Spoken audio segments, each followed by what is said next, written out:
she's never given me. When would you like me to make your dinner reservation for? That girl too, but this is a different one. And she wouldn't give me her number, but she had me add her on Telegram so we could video a phone call, which never happened because, you know, like, I don't really do that. And, where the fuck are my messages?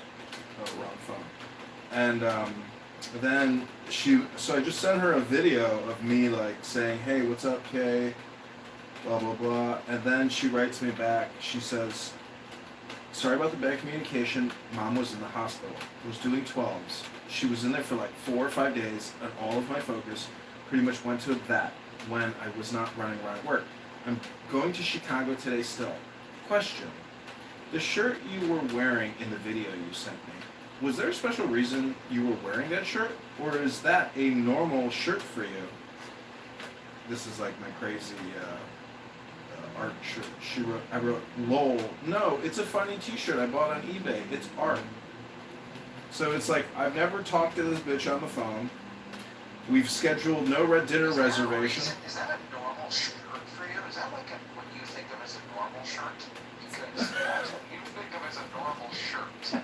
I don't know if we're going to go through with our first date ever. You know, I only shot the video of me in the shirt because I wanted to Solomon test her to see if she was going to say anything negative about the horribly obnoxious artistic shirt. That's something that we've agreed on in the past as well, that if you wear a hat in the video, invariably somebody will comment a nice hat. Yeah. People are going to, like, why didn't she just say, like, I see you're bald. Are you planning on, like, growing your hair back prior to the date? Are you always bald, or did you choose to be bald? Do you shave your head, or do you actually have hair? Do you shave your head for this video call for me? Because if you did, that's weird. So I can already tell that, like, this is a highly neurotic, highly annoying person, and we will not work out. However, I'm still open to, like, a cocktail with a pretty girl at any moment. So I've realized that, like, it's a me problem that I will never meet anyone who's actually socially polite or considerate and not self-centered. How old are you when you're 41? 43. No, 43. Well, you should take it as a compliment because I've known you for a while. But do you think, I mean, you do think, you agree, I'm sure, that like dating at late 30s, 40s, I mean, anytime I think about jumping ship on this relationship, I look out at the dating. It's crazy. It's like, it's funny because as a man gets older, I think the standards get lower. And it's like, you're like, yeah, I'll go out with a dumb lefty idiot. If it's a pretty girl, if it's going to be a fun time, sure, I'll go out and have a fun date. Mm-hmm. But women, as they get older, they get more selective. And it's so weird because they've been rejected by so many men. Like, if you're single and you're 40 and you're a woman, you have had a lot of failed relationships. If you're an attractive woman, single, 40, there's something wrong with you. Like, you've got to be fucked up in some way. And then they're like, instead of being like, oh, this is a kooky guy, he couldn't have a sense of humor, it's like, is that the shirt that you're going to wear on the date? There was this, like, 40-year-old, 6-foot brunette for, like, multiple years now I've matched with, and we've never... Isn't that so funny when you see them again and again, year after year, you're like, I'll match again, I'll try it again. Anyway, continue. So, like, the first time it's like, yeah, like, this isn't gonna work, I'm not interested, like, blah, blah, like, the communication from her was always negative. And then on the last match, like, many years later after our first match, she writes me, sorry, I can't go out with you, you're a white supremacist. And then, on the new, or she said I'm a white nationalist. She's then on the news, on the fucking local Channel 9 WGN News, her ass is doing an interview with the news about a local black guy who's been arrested 100 times for punching women in the faces. And I wrote in the comments section, clearly this woman is a racist. And then people commented and said, I agree, this bitch is a fucking racist. I was like, I can't believe that God is so just God that is so good. gives the equilibrium that I so rightly, observe and not even deserve. Thank you, Lord. Ribono Shalom. Ramona Shalom, that's funny.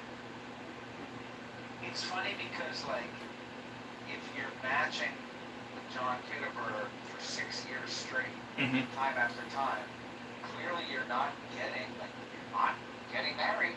Like, why not just go out with John? Why not? Why not? That's what I don't understand. I really don't think I'll be getting married. It's possible.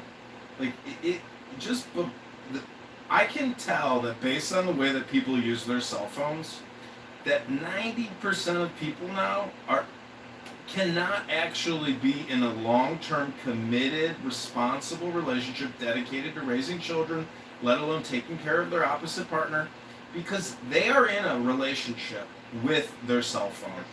And there's just no pulling them away from that How anymore. often do you drive? Do you drive? You have a car, right? Yeah, I drive like every day. You drive every day. Do you notice, not to just constantly be your friend who's bitching about driving, but do you think that people on the roads are generally getting more impatient? And do you think there's a correlation between cell phone use and general impatience? Just in general? Like, people are just in general less patient. The cars, it's not a very revolutionary thought, but I think it's true. the way that people drive and emotionally respond in their car is like a total one-to-one on their personality. And the way that people behave on here is a total one-to-one on their personality. Right. So there's just, people road rage on a cell phone conference call app. They probably are in their car road raging, saying, "You dumb motherfucker. You dumb fucking bitch." Blah, blah. Like, it would be nice, I guess, to record Clubhouse constantly, because sometimes I want to ping you into rooms, and I'm like, oh, you're missing it. But I guess you've heard it all before. yeah, there's nothing new under the sun. It already was. And so that's why I say, like, if you're not evolving, you are technically a fool or a dunce. And therefore, you have to come to the conclusion that creative intelligence, creative productivity is the only way to go forward. And it really it's pretty simple. It's about building a library, a catalog, and competing with Motown. Because if you can't even compete with RFN, bro, Jesus Christ, man, you're competing with RFNs. All you gotta do is compete with an RFN. Who the fuck are you? And so people here must be rich, right? Everybody on this app must be retired. Because how can anyone give so much of their self to other people? Because people come here to listen endlessly, but they create nothing. So you are just the consumer to other people's distribution, to the producers, to the creators. And then you could go into a room and listen to an F word talk about a recipe that they made last night for an hour with Monica and Serendipity and some trans person named Liberty with hairy armpits and an ugly girlfriend. It's up to you. It's your choice. Do you know this guy Steve, the Southerner? No. Should I? Should I? He's Yeah, like, Steve, I know the white guy. Steve, the Republican. Yeah, Southern guy, Steve. Nice guy. Yeah. So I was talking with Steve earlier. It was a very small room. It was like Marshall, Steve, Yeah. Ian was there. I saw that Were you room. there? I Did you saw listen the to room. that? No, fuck no. Oh, okay. So I was there and I was talking with Steve, and Steve was saying, a lot of people, like these Democrats, they say things that sound good, but they don't really talk about how it's going to get implemented. And I said, one of the challenges is that we're comparing our present society to a perfect society that we have in our mind. And we're saying, well, it would be great if we had free health care, it would be great if everybody had meaningful work, it would be great if we all had all of our needs met. And that would be great. But how do we get there? It's hard to get there. And then the conversation went from there, people were chatting back and forth, and then Brad came in, he was kind of just echoing what I was saying, but he didn't even know what I was saying. And then Caleb came in, and Caleb said, shut the fuck up, I'm speaking. And then he interrupted everybody when they were speaking after they let him speak. And then Brad started saying the same thing that I was saying. He was like, you're basically comparing to the utopic society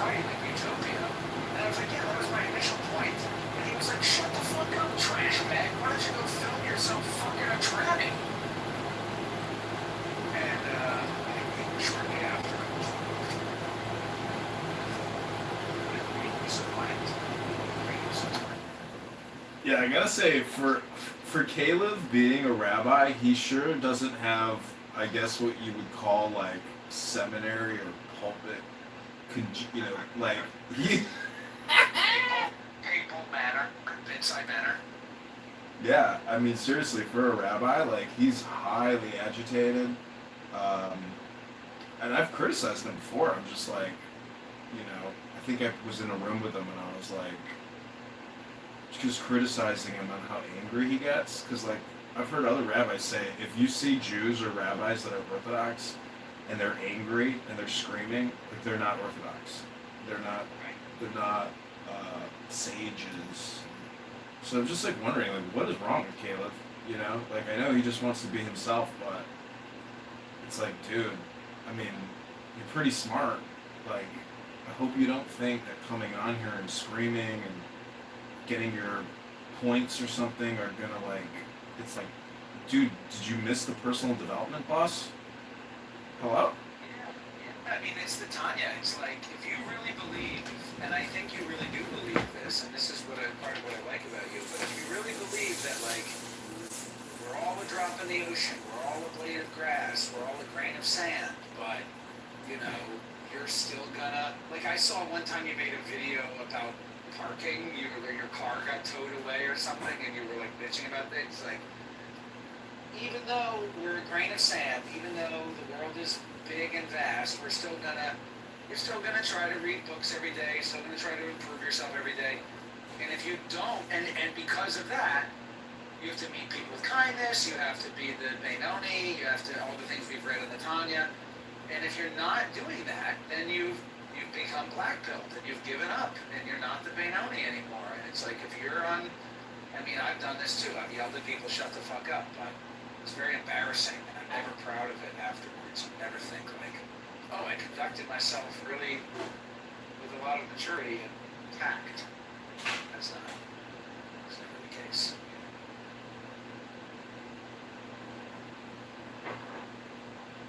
Never the case. Anyway, we got the Continental. Have you seen this, Continental?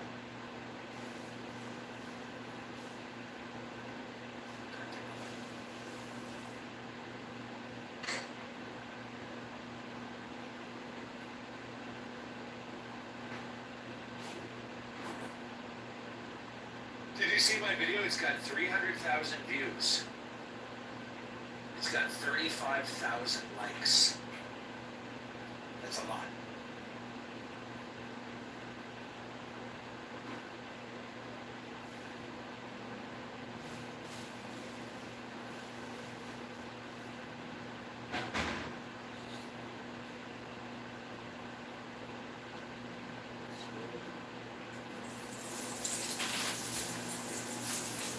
Actually, it's got 40,000 likes. Well, Rabono These are real people. Huh? Do you think these are real people? Like, it says I have 39,000 likes.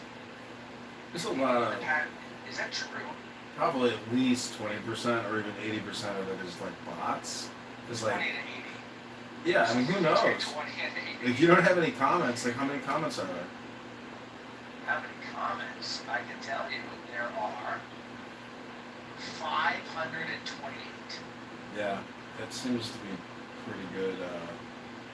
Pretty good. Maybe it's not bots, but you know, the whole thing is just keep exceeding and excelling and be creative, like mix and match, because the secret is in creation is the unintended consequences that you didn't foresee coming, or the little loophole or the little trick you discovered.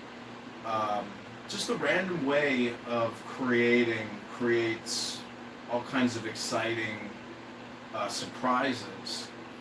And that's why you just have to keep creating all the time. Otherwise, you're just consuming. Like, I don't have, you know, this girl that I was dating that I recently broke up with, she had a bed, she had a TV back to back.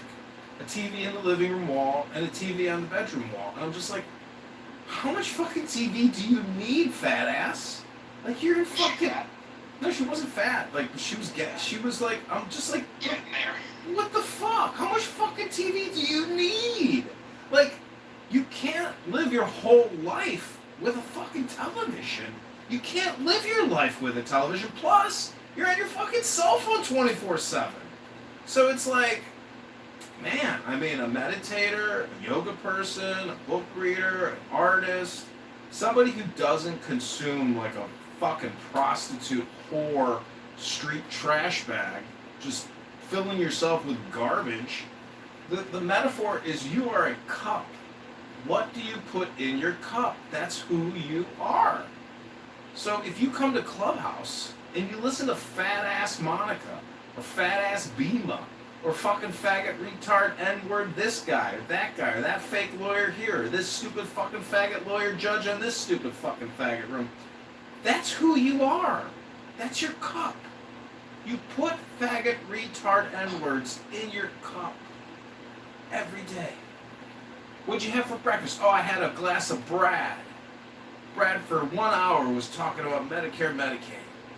That's what I had for my morning breakfast. Fill up coffee. Smells good. Fresh Brad in the morning. Love a glass of fresh Brad. Oh, what'd you have for lunch? I had Jazzy. Hello? For an hour. Hello? I demand respect. Do not interrupt me, bitch! Oh, how was your breakfast? Oh, it was fantastic. I filled up with a Brad and a Jazzy in the morning and afternoon. I'm ready to go check into the psychiatric facility at 3 p.m. Absolutely need more medication. Well, what'd you do this morning? I filled myself up with Brad and Jazzy. Shut up, bitch! You interrupted me, bitch! See what I'm saying? Like, if that's your priorities in life, well, that's your priorities. Some people call it community organizing. That's how I know that Barack Hussein Obama never organized his fucking sock drawer. That this faggot N-word retard, this NFR, was put in place because of his identity.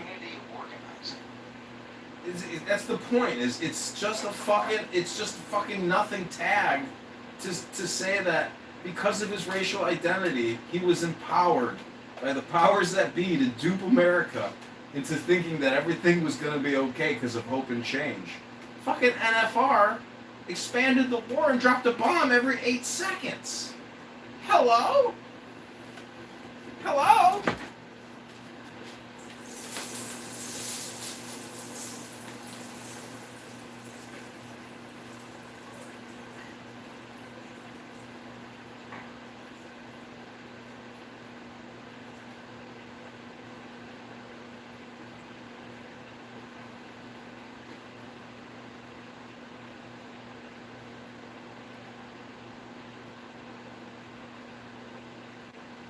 Something that's funny about this video that I made is that everybody keeps commenting and they're like, oh, this has to be Vermont. This has to be Massachusetts.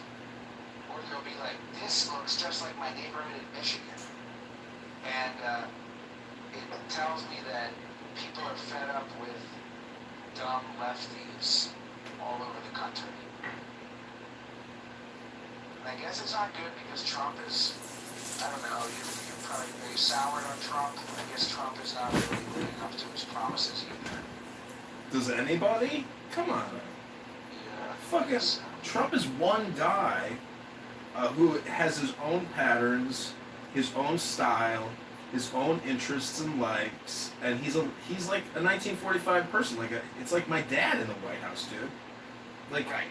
I know my dad's not going to be situationally aware on everything, but at least we got the right attitude in the White House, which is a reversal from the bullshit. Oh, he's made $1 billion. It's like, oh no, oh no. At least they didn't fucking steal it.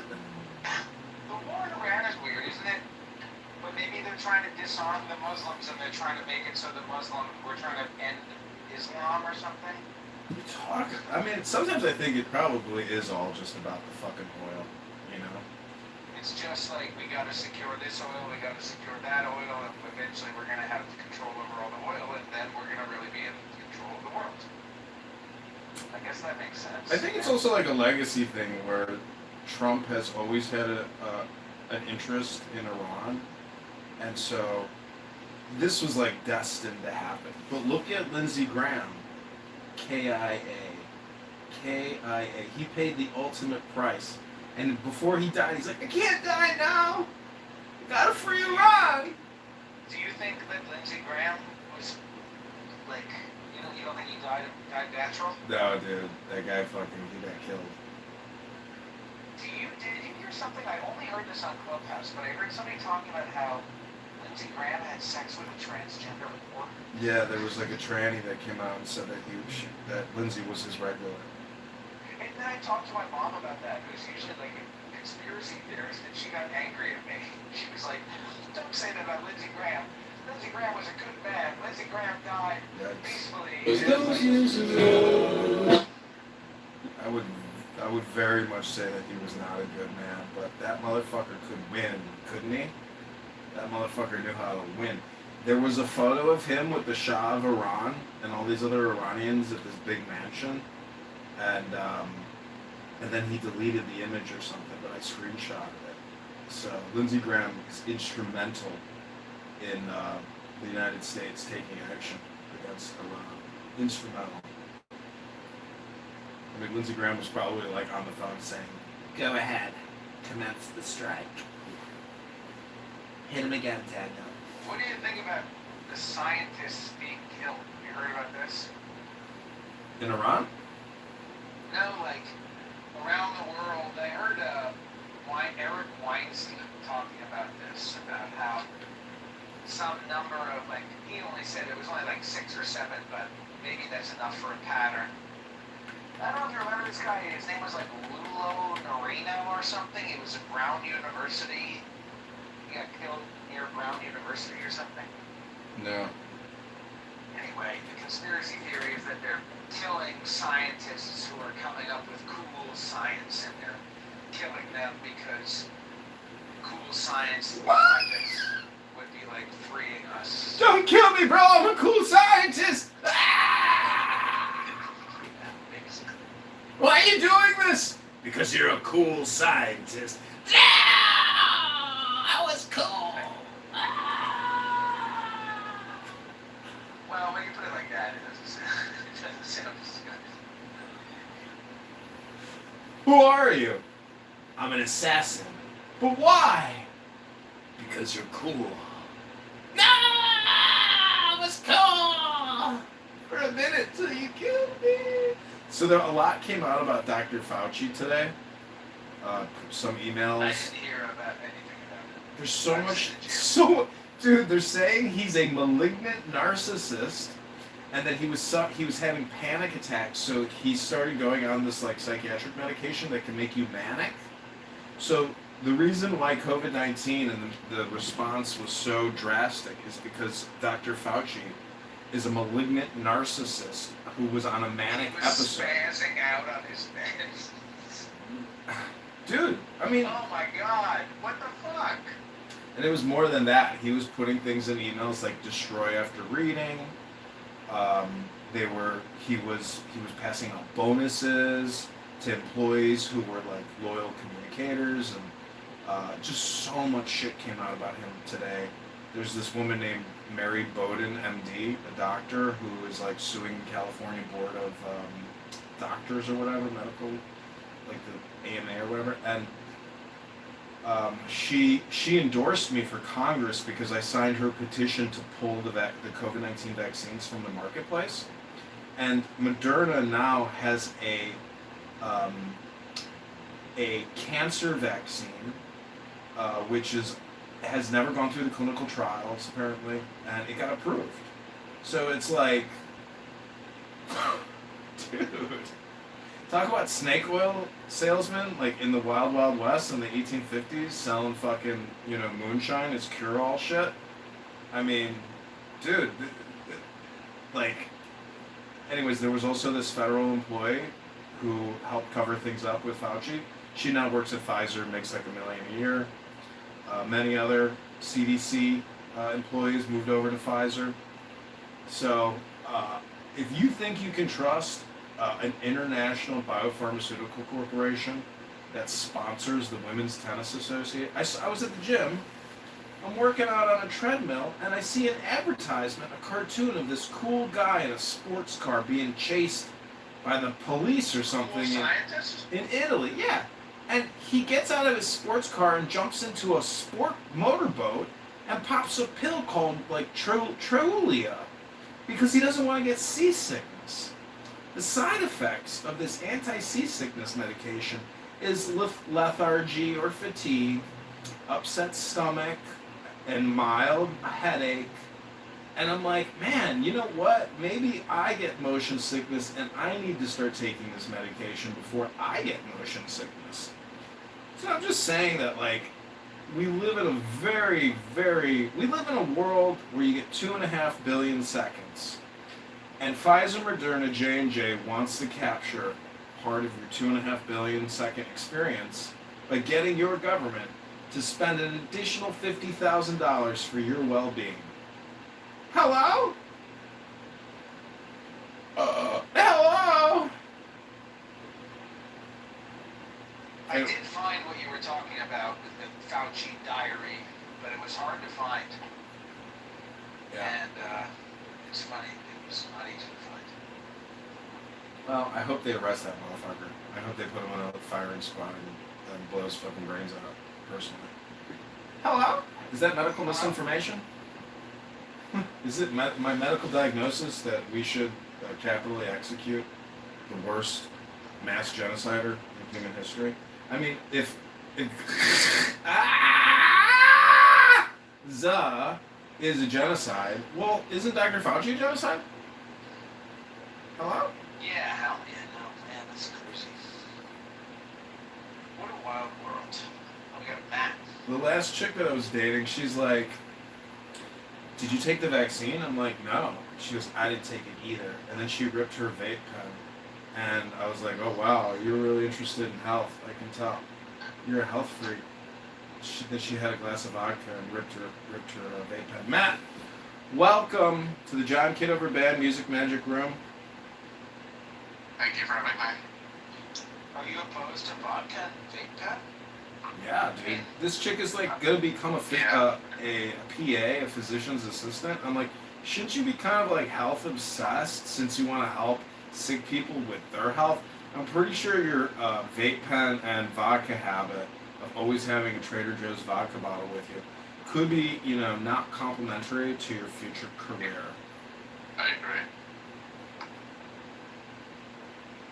I don't even think about the health of the vape. It's just like the culture of it. That's even worse. Don't you guys smoke weed? Yeah, but I'm not talking about myself. I'm not talking about myself, Zach. I'm talking about the girl that broke my heart. Jeez, so insensitive. Is anything about weed? We're talking about vaping. Damn. I just want to quote Marshall Rankin and say, that's not the topic!